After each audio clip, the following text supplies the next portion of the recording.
Ferrari llegó al parón veraniego de la Fórmula 1 2025, tras lo que, en teoría, debió ser una carrera transformadora, su primera pole del año y la mejor oportunidad hasta ahora de luchar por una victoria en domingo. Pero lejos de celebraciones o esperanza, Charles Leclerc dejó Hungría convencido de que el equipo había desperdiciado su única posibilidad real de ganar una carrera esta temporada.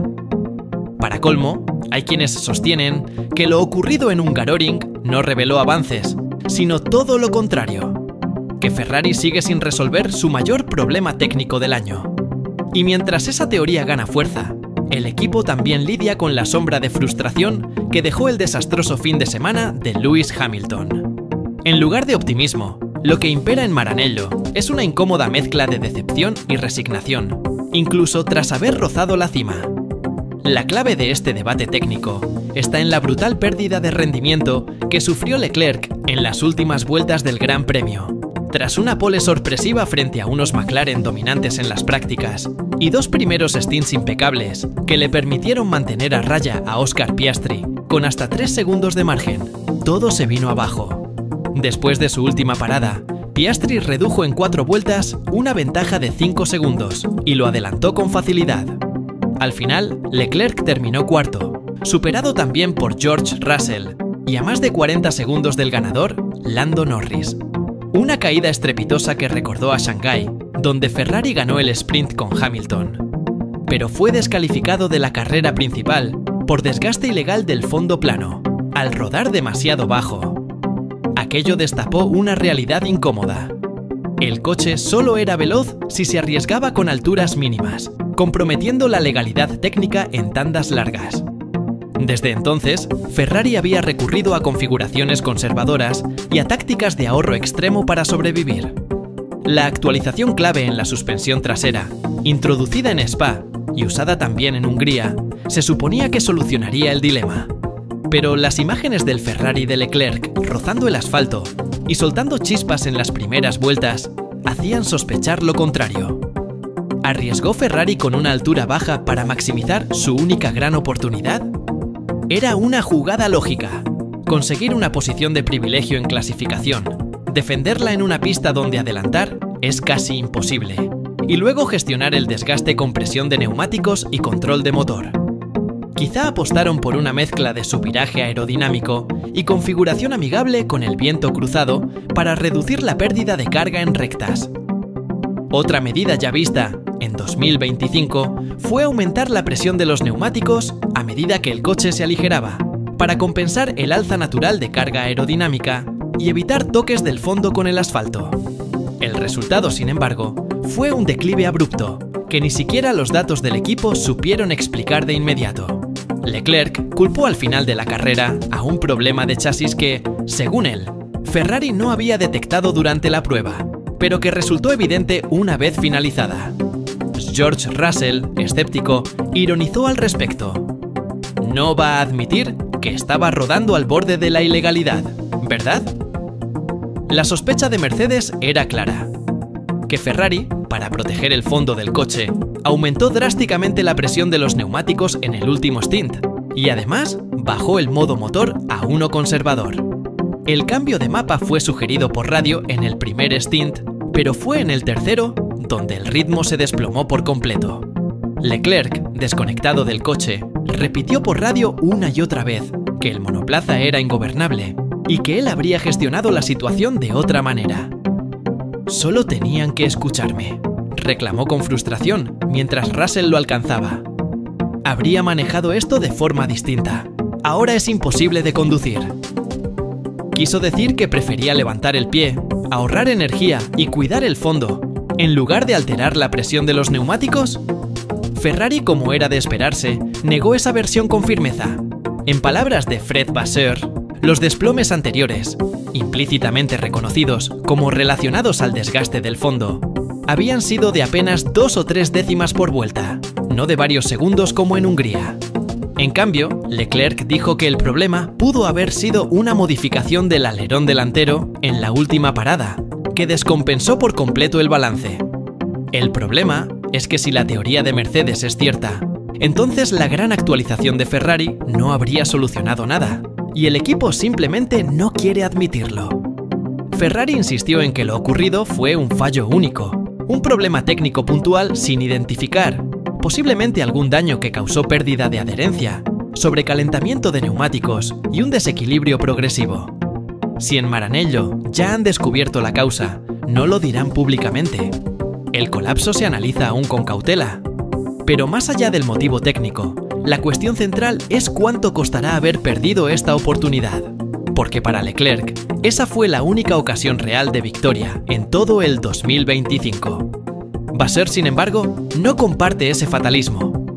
Interrumpió a un periodista antes de que terminara de formular la pregunta sobre las declaraciones de Leclerc, tajante. No.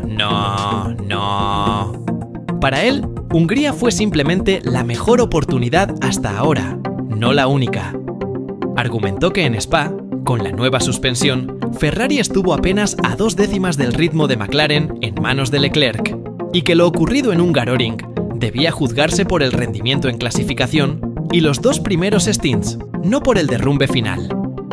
Cuando le preguntaron qué tan significativa fue la ventaja de Leclerc sobre Piastri en el primer tramo de carrera, Vasseur intentó ser comedido, atribuyendo la diferencia al aire sucio, pero no pudo evitar mostrar entusiasmo.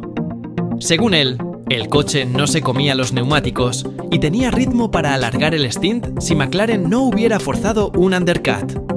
Su lectura fue clara. Ferrari estaba realmente en la pelea y el progreso era tangible. No solo Ferrari veía avances. Andrea Stella, jefe de McLaren, declaró que Ferrari era ya un contendiente serio para victorias en lo que queda de la temporada. Y lo decía no solo por Hungría o Spa, sino incluso por el ritmo que vio antes de la mejora, en las tandas secas del fin de semana británico en Silverstone. La frase de Leclerc: "Teníamos una oportunidad este año y la hemos perdido", fue dicha en el calor del momento, tras un golpe emocional durísimo. Quizás con algunos días de distancia, su perspectiva se haya acercado más a la de Vasseur, sobre todo considerando sus declaraciones posteriores a la clasificación. El mismo Leclerc, que se había autoflagelado por su mal rendimiento a una vuelta en gran parte del año, ahora sentía que el coche le permitía volver a brillar. Con la nueva suspensión, el Ferrari entraba en un rango razonable para su estilo de conducción, y eso lo devolvía a su mejor versión en sábado. Según sus propias palabras, antes debía configurar el monoplaza de forma extremadamente agresiva para poder exprimirlo en clasificación, lo que hacía que todo fuera muy inconsistente. El nuevo paquete cambió eso. No solo el coche era más rápido, también le daba confianza para mostrar todo su talento sin ir al límite del caos. La magia de Leclerc a una vuelta, que parecía perdida, estaba de regreso. Y no fue solo él. Ferrari estuvo afilado operativamente, con una estrategia de salida temprana del box y neumáticos en condiciones óptimas justo para su vuelta de pole. Vasseur lo reconoció. La diferencia con McLaren no es solo técnica, es de constancia. McLaren siempre está ahí, rápido en todo tipo de condiciones, en todas las fases del fin de semana. Ferrari, en cambio, tiene picos de rendimiento más esporádicos, pero incluso así, en una temporada donde el campeonato está fuera de alcance, esas cimas puntuales pueden ser oro. Porque aunque no luchen por el título, victorias aisladas que demuestren progreso son vitales para el equipo y su moral. Le dicen a Maranello y al mundo que el rumbo es el correcto de cara a 2026. Pero para lograr eso, Ferrari necesita que los 2 coches estén al nivel. Y ese es otro gran problema.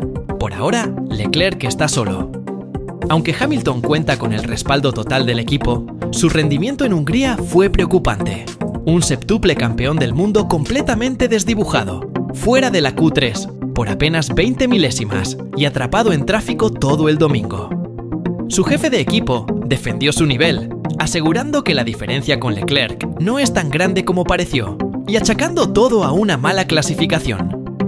Vasseur desestimó con firmeza la insinuación de que Hamilton no está rindiendo al nivel de su sueldo. No entiendo la pregunta. Y si la entiendo, no es una buena pregunta, dijo con evidente molestia. Incluso Toto Wolff, su ex jefe en Mercedes, salió en defensa de Lewis. aseguró que no hay que tomar demasiado en serio su autocrítica cuando se tacha de inútil ante la prensa. Dijo que es algo típico en él cuando siente que ha fallado, y su compañero ha hecho la pole. Para Wolff, el verdadero problema es que Hamilton, como Mercedes misma, nunca se adaptó del todo a los monoplazas de efecto suelo introducidos en 2022. Y quizás, agregó, los coches radicalmente distintos que llegarán en 2026 encajen mucho mejor con su estilo, gracias a su inteligencia en la gestión de energía. Pero eso es una esperanza a largo plazo. La realidad hoy es cruda.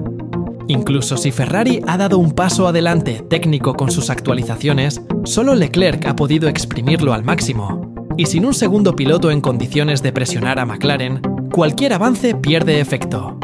El talento solo no basta en esta Fórmula 1 tan táctica y ajustada. Porque mientras Charles pelea en solitario contra un ejército naranja bien armado y coordinado, sus posibilidades de victoria se reducen a jugadas maestras estratégicas o errores ajenos.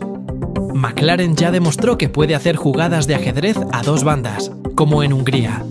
Mientras Norris pasaba al ataque con una sola parada, Piastri presionaba por detrás. Ferrari, sin un segundo alfil fuerte, no puede plantear esas pinzas tácticas, y aunque Leclerc estaba en ritmo, si no encontraba la forma de contrarrestar ese poder estratégico doble, la derrota era inevitable. Así fue.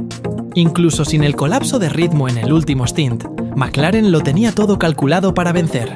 La cruda verdad es que, en 2025, Ferrari aún no tiene el equipo completo para volver a ganar. Tiene velocidad en ráfagas, tiene talento puro en Leclerc, tiene progreso, pero le falta constancia, contundencia y equilibrio en ambos garajes. Y sin eso, cualquier oportunidad es más una excepción que una tendencia.